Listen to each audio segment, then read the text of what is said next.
Hello friends, मेरे previous video में हमने फिफ्थ क्लास का 11th लेसन शुरू कर दिया है और प्रॉब्लम सेट 47 के क्वेश्चन नंबर 14 तक सॉल्व कर लिए हैं।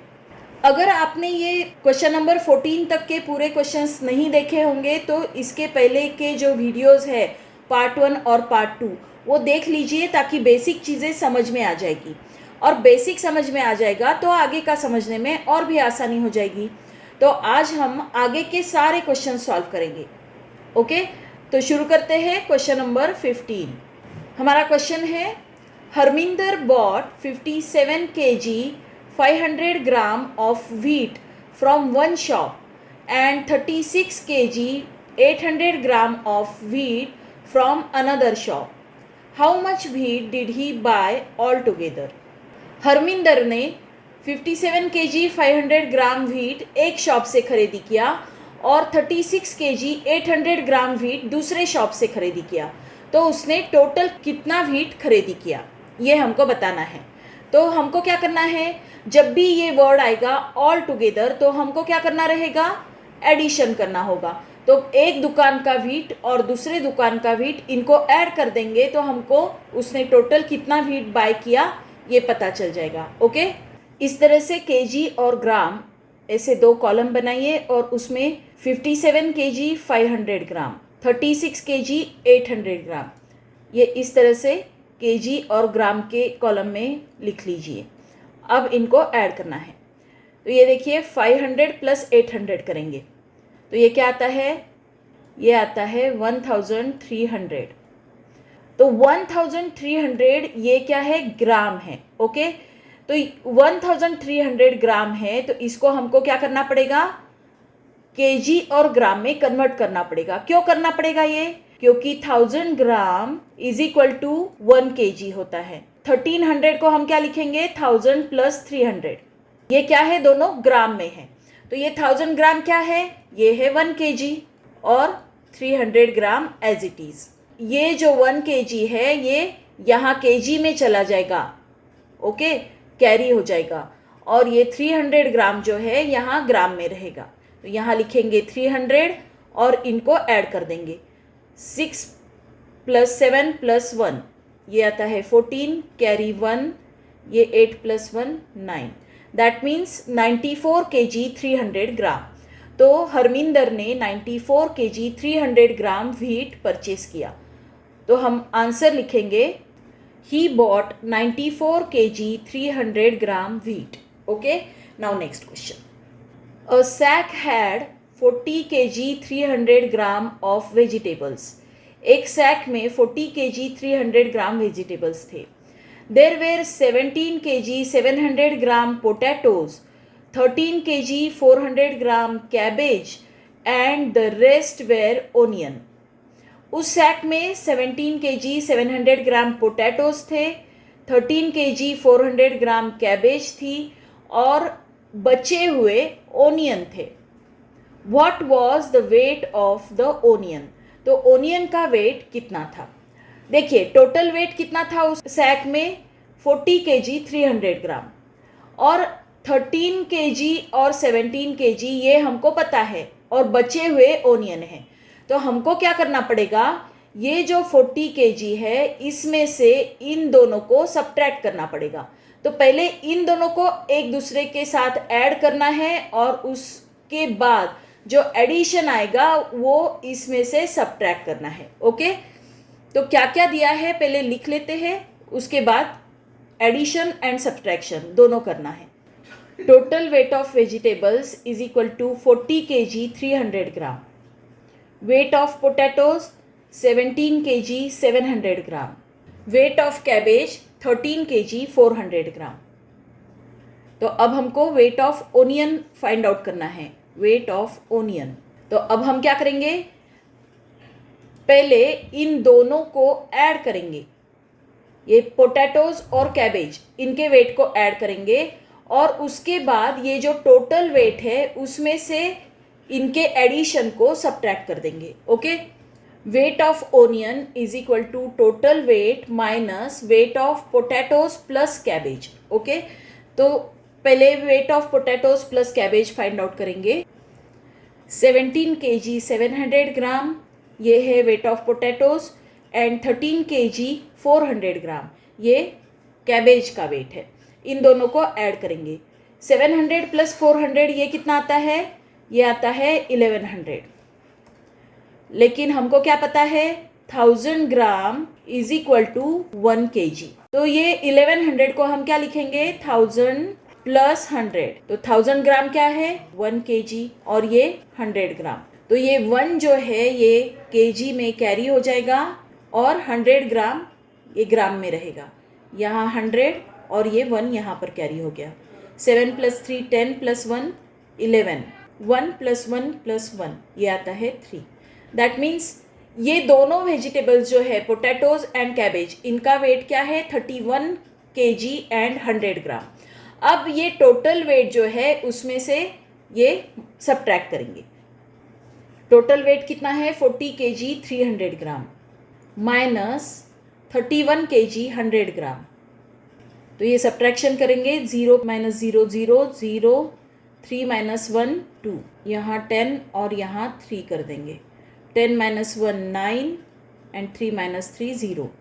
तो वेट ऑफ ओनियन है 9 kg 200 ग्राम। तो आंसर लिखेंगे weight of onions was 9 kg 200 gram. So this is our answer. Now next question.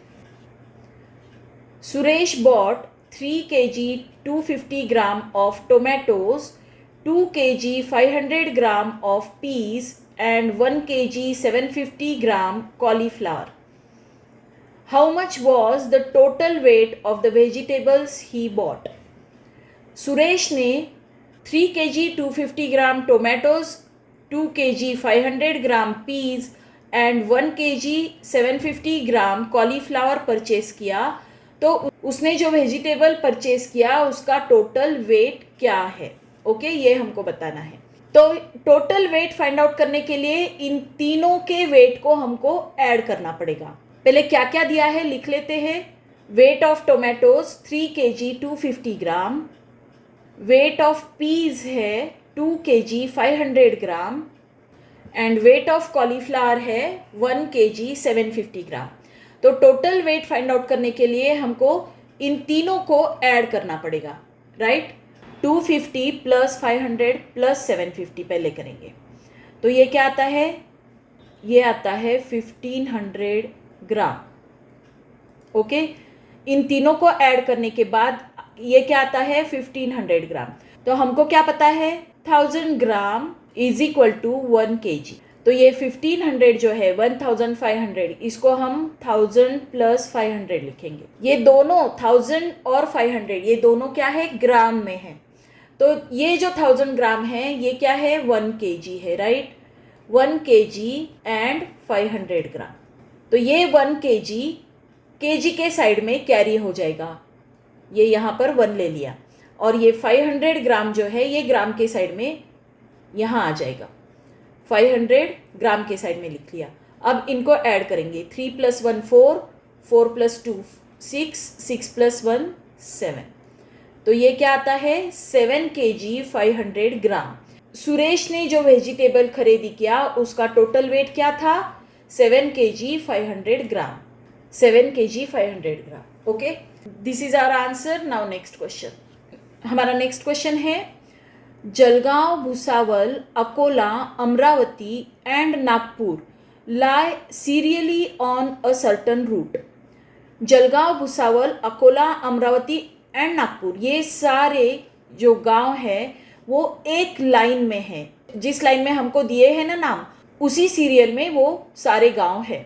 The distances between Akola and these other places are given below.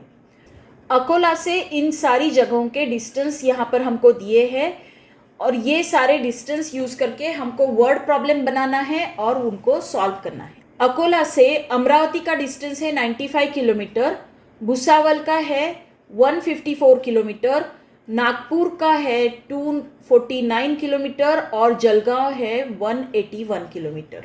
Okay, देखिए ये जो अकोला है, अकोला से Amravati 95 kilometre है अकोला से भुसावल 154 किलोमीटर है, अकोला से नागपुर 249 किलोमीटर है और अकोला से जलगांव 181 किलोमीटर है। ओके, तो अब हमको वर्ड प्रॉब्लम खुद से बनाना है और वो सॉल्व भी करना है। ये जो डेटा हमको दिया है उसके ऊपर से हमने ये क्वेश्चन बनाया है।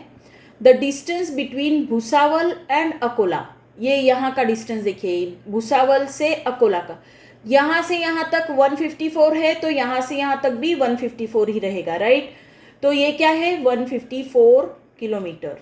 And the distance between Akola and Amravati is 95 kilometre. ये यहाँ से यहाँ तक क्या है, 95 kilometre. What is the distance between Bhusawal and Amravati, तो भुसावल और अमरावती यहाँ का पूरा डिस्टेंस क्या है ये हमको कैलकुलेट करना है। तो हमको क्या करना पड़ेगा, ये जो डिस्टेंस है उसमें इसको ऐड करना पड़ेगा, तो हमको भुसावल से अमरावती का डिस्टेंस पता चलेगा, राइट। तो अब हम उसको ऐड कर देंगे। ये दोनों डिस्टेंस हमको किलोमीटर में ही दिए हैं तो मीटर का कॉलम हम नहीं बनाएंगे। ओके, तो ये 154 plus 95 kilometre, 4 + 5 9, 9 + 5 14, carry 1, 1 + 1 2। That means Bhusawal से अमरावती का डिस्टेंस है 249 किलोमीटर्स। तो आंसर लिखेंगे, the distance between Bhusawal and Amravati is 249 kilometre. तो इसी तरह से आप और भी सम्स इससे बना सकते हैं, और भी क्वेश्चन बना सकते हैं। देखिए, आपको जलगांव से अकोला का डिस्टेंस 181 किलोमीटर ये भी पता है, और अकोला से नागपुर का डिस्टेंस 249 किलोमीटर है ये भी पता है। तो आप जलगांव से नागपुर का डिस्टेंस क्या है ये क्वेश्चन बनाकर कैलकुलेट कर सकते हैं। जलगांव से अमरावती का डिस्टेंस भी कैलकुलेट कर सकते हैं। अब देखिए, आपको अकोला से भुसावल का डिस्टेंस दिया है और जलगांव से अकोला का डिस्टेंस भी दिया है, तो आप जलगांव से भुसावल तक का डिस्टेंस भी कैलकुलेट कर सकते हैं। उसके लिए आपको 181 में से 154 माइनस करना पड़ेगा, तो आपको जलगांव से भुसावल का डिस्टेंस पता चलेगा। इसी तरह से आप इस डेटा को यूज़ करके बहुत सारे क्वेश्चंस बना सकते हैं।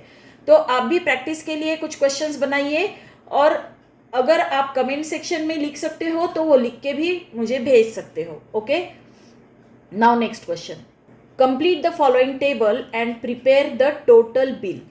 ये किसी शॉप का बिल है। ये जो बिल है इसमें हमको देखिए ये दिया है शुगर 2.5 kg और उसका रेट दिया है 32 रुपीज़ पर kg। तो हमको शुगर का कितना कॉस्ट हुआ ये फाइंड आउट करना है, राइस का कॉस्ट फाइंड आउट करना है, चना दाल, तूर दाल, व्हीट और ऑयल, इन सब की टोटल कॉस्ट फाइंड आउट करनी है और यहाँ पर उसका टोटल बिल भी बनाना है। ओके, तो देखिए शुगर का वेट क्या है 2.5 kg और उसका रेट है 32 रुपीज़ पर kg। देखिए रेट कभी भी यूनिट का होता है, पर kg मतलब 1 kg का होता है। ओके, देखिए शुगर की कॉस्ट फाइंड आउट करने के लिए हम क्या करेंगे, शुगर का वेट इंटू रेट करेंगे, 2.5 इंटू 32।